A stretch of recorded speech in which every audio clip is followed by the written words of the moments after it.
So it's not unknown for an ICAC to have rocky starts. In Hong Kong, I might tell you, it nearly failed completely. 3 years after it had been in operation, and causing a lot of pain, particularly to the police, because so many complaints were coming in about the police, that the police rank and file got thoroughly fed up and thought they were being picked on. And to the horror of the government, the rank and file marched out of their central barracks one day through the middle of Hong Kong to the ICAC offices, broke in, roughed up a few of the ICAC officers, and caused, you can imagine, quite a stirring in the dovecotes of government. The midnight oil was burnt, and the solution that was dreamt up and announced the following day was to declare an amnesty so that the ICAC would not investigate anything that occurred before that date. When the public heard that, the public were enraged, and they took to the streets. Huge demonstrations through the middle of Hong Kong. And the commissioner at the time, he was the first commissioner, excellent administrator, by the name of Sir Jack Cater,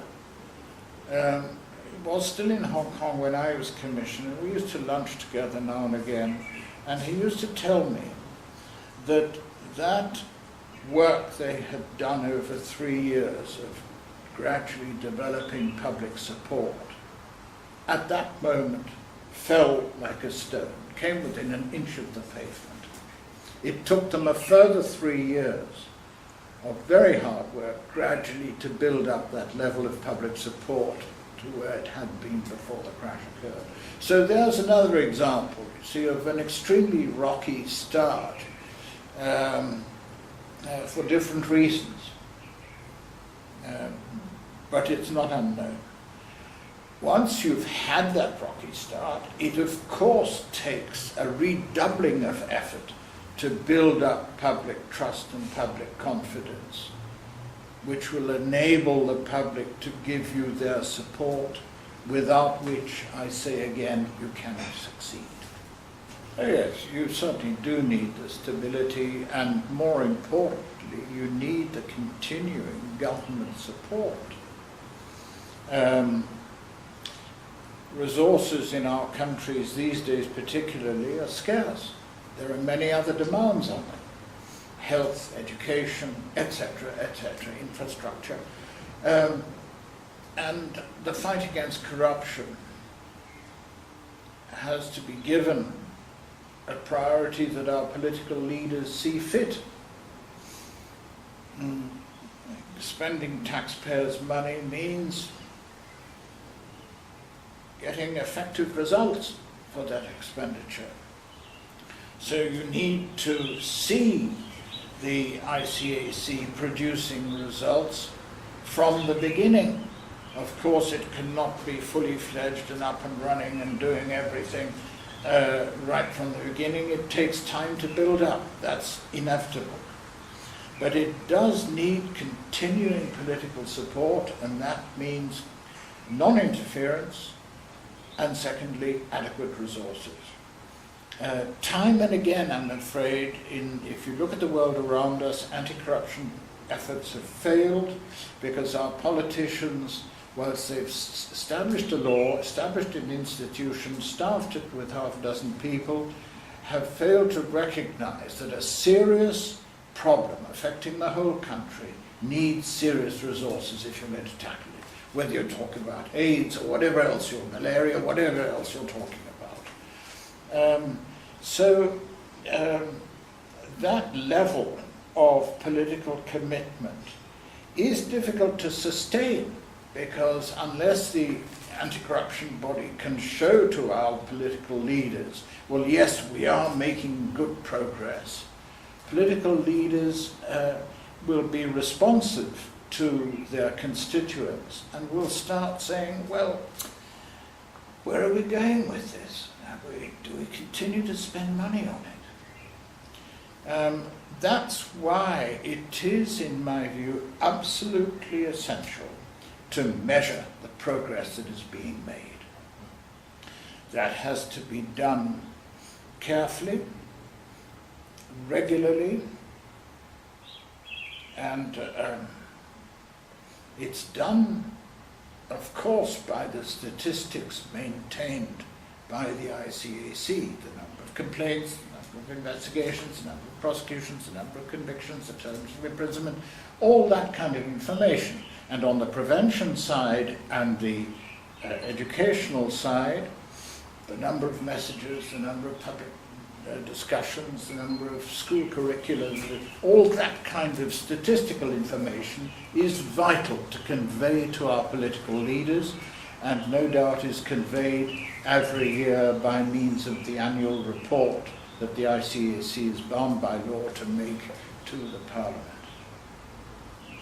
In addition, and very importantly in addition, we've come to believe that there has to be a survey of public opinion done at regular intervals, preferably annually. In Hong Kong we did it biennially to begin with. We regretted that. We then did it annually.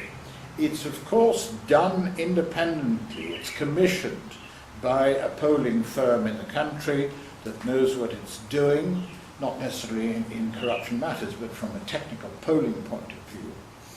And the questions you ask of the sample of the community that you're surveying need to be the same questions year in, year out.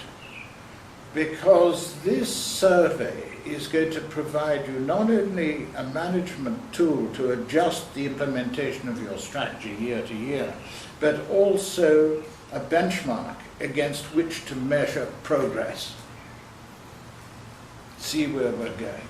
Therefore, it's got to be done scientifically, it's got to be done, as I say, asking the same questions and asking the questions of the same sample of the community.